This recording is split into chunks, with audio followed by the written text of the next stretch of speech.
I'm reading from the book of First Chronicles, chapter 4, verse 9 to 10, and it reads, Now Jabez was more honorable than his brothers, and his mother called his name Jabez, saying, Because I bore him in pain.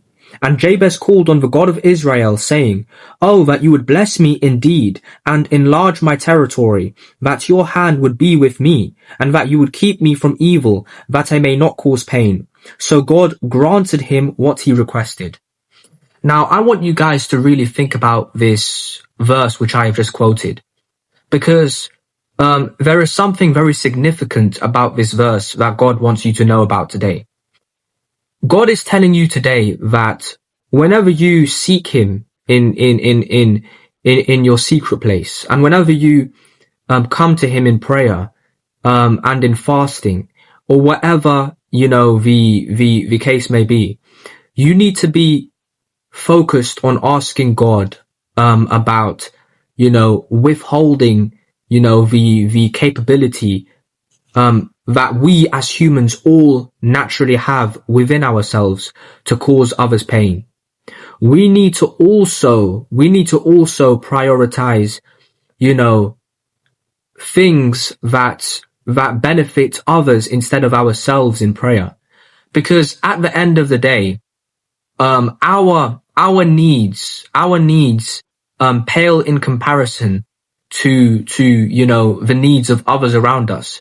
Whether it be our family members, our friends, our enemies, even just people that are strangers. God calls us to be, generous and, he calls us to be generous, good Samaritans towards others.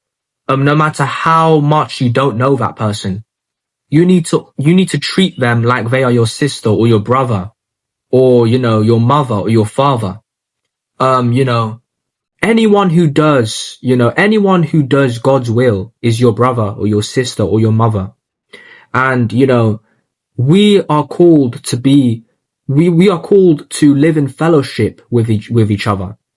If someone deliberately, chooses to, reject this notion and this, this peace that you carry with you, just like in the Bible, shake the dust off your feet and move on with your day.